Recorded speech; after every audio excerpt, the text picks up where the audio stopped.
इस वक्त की बड़ी खबर, कांग्रेस नेता और विदेश मंत्री सलमान खुर्शीद ने एक बार फिर मोदी को नपुंसक कहा है। खुर्शीद ने माफी मांगने से भी इनकार कर दिया है।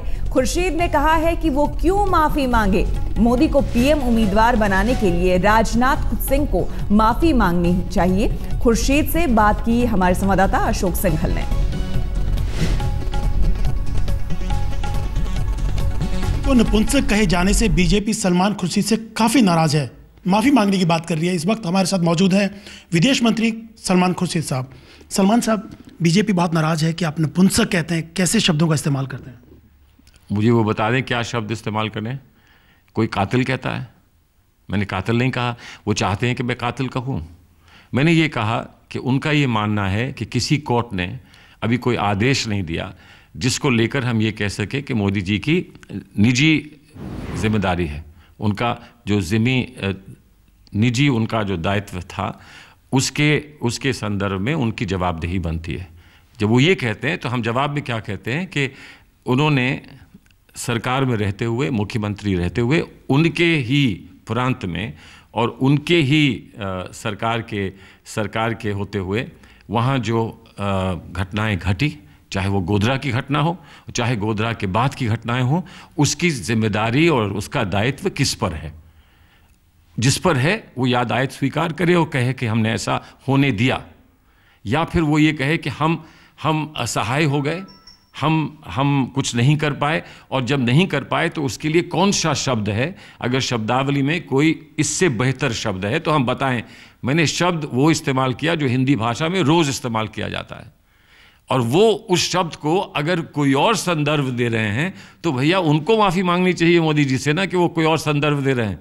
उसके बारे में तो ना मैंने जांच कराई है ना मुझे मालूम है। वो तो कुछ लोग जानते होंगे जो मैं नहीं जानता हूँ। भारतीय जनता पार्टी के नेता जानते होंगे, मैं नहीं जानता हूँ।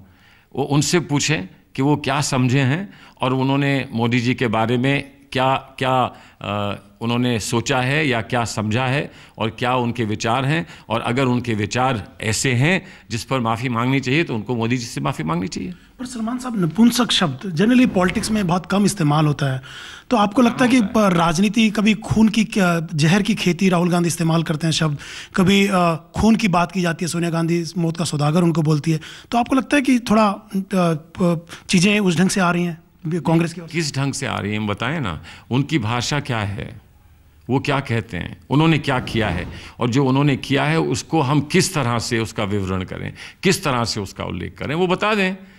जिस भाषा को वो चाहते हैं वो भाषा हम उसका उपयोग करेंगे, लेकिन वो हमसे नहीं पूछते हैं कि उनको क्या भाषा का उपयोग करना चाहिए। वो हमसे नहीं पूछते, तो वो हमको क्यों बताते हैं? जब उनको चोट लगती है तब तो वो उफ कहते हैं, और हमें जब चोट लगती है तो वो हंसते हैं। हम उफ भी करते हैं तो हो जाते हैं बदनाम, और वो कत्ल भी करते हैं तो कोई बात नहीं होती। अब आप कह देंगे कि आपने कत्ल की बात कह दी। मैं तो ये कह रहा हूं कि वो खुद चयन इस बात का कर लें कि जो कातिल कहता है वो सही है, या जो निपुंसक कहता है वो सही है, या कोई और बीच की बात है। पर सलमान साहब, क्या मोदी से बीजेपी डर गई है? और लग रहा है पहले से बॉडी लैंग्वेज में कहीं ना कहीं ऐसा लग रहा है कि हारी हुई है कांग्रेस। डर, हाँ, बीजेपी डरी है मोदी से। डर गई है बीजेपी। देखिए, जो आपने गलती से बात कह दी यही सच्चाई है। बीजेपी मोदी से डरी हुई है। आप मुझे पिछले 6 माह में किसी बीजेपी नेता का मुस्कुराता हुआ चेहरा दिखा दीजिए तो मैं मानूंगा कि ये बहुत बड़ी आपने बहुत बड़ी उपलब्धि है आपकी। लेकिन कांग्रेस का जो कैंपेन है वो पूरा मोदी सेंट्रिक है, बीजेपी सेंट्रिक नहीं, इश्यू सेंट्रिक नहीं, सिर्फ मोदी सेंट्रिक है। ऐसा क्यों है? क्या घबराहट है मोदी को लेकर? नहीं, हमारा कोई मोदी सेंट्रिक नहीं है, कोई मोदी सेंट्रिक नहीं है। अगर हम जो गुजरात में हुआ और जो उनका रिकॉर्ड है उस रिकॉर्ड की वो प्रशंसा ना करें और वो उसका दावा ना दें तो हम जवाब नहीं देंगे। हम ये मानते हैं कि गुजरात का जो डेवलपमेंट मॉडल का चर्चा होती है, वो गुजरात का डेवलपमेंट मॉडल सिर्फ उनके जहन में कहीं है, ज़मीन पर नहीं है। ज़मीन पर नहीं है। उन्होंने क्या कल्पना कर रखी है कि एक डेवलपमेंट मॉडल है जहां बच्चों को सही खुराक तक नहीं मिल पाती। पर आप लोग कम्युनलाइज करने की कोशिश कर रहे हैं इश्यूज़ को, कि राहुल गांधी कुछ बोलते हैं, सोनिया गांधी चीज़ें कर रही हैं, जहर की खेती, खून, ये सब चीज़ें, जबकि मोदी डेवलपमेंट और भ्रष्टाचार की बात कर रहे हैं। प्रजापति कोई मुसलमान थे? जब खून की खेती की कोई बात करता है तो हर एक की मौत की बात करता है। ये नहीं कहता है कि मुसलमानों की मौत हुई है, हर एक की मौत की बात करता है। हम जब बात करते हैं तो हम कहते हैं कि एक भूतपूर्व MP, एक सांसद की मौत हुई है। हम जब ये बात करते हैं तो हम कहते हैं कि 117 लोगों को अगर आजीवन कारावास हुआ है और कोर्ट की ओर से हुआ है तो कुछ तो हुआ होगा गुजरात में। अगर एक मोदी जी के अपने कैबिनेट में एक मंत्री माया कोडनानी, उनको आजीवन कारावास होता है तो कुछ तो हुआ होगा। क्या वो, इसीलिए मैंने उनसे कहा कि वो इतने असहाय थे कि एक अपने मंत्री को नहीं रोक पाए।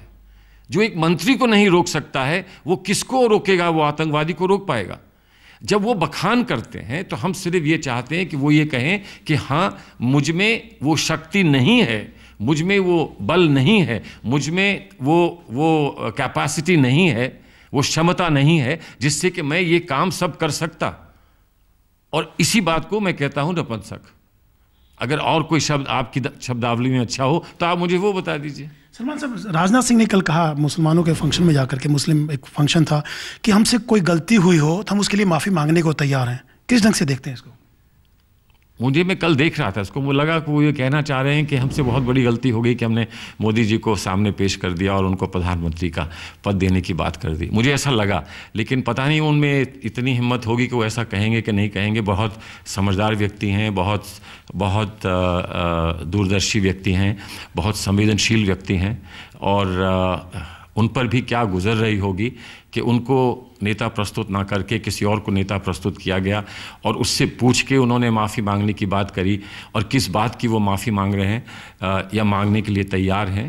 मैं तो ये मानता हूँ कि माफ़ी तो बहुत दूर की बात है। पहले जो सच है, जो सच्चाई है, जो सत्य है, उसको स्वीकार करें।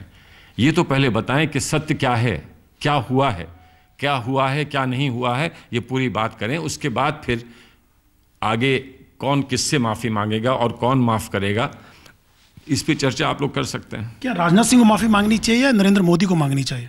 अरे, जब नरेंद्र मोदी के लिए माफ़ी मांग रहे हैं तो राजनाथ सिंह ही मांगेंगे ना, नरेंद्र मोदी स्वयं क्यों मांगेंगे? अगर नरेंद्र सिंह को पेश करने के लिए कोई माफ़ी मांगेगा तो राजनाथ सिंह ही मांगेंगे ना, और कौन मांगेगा?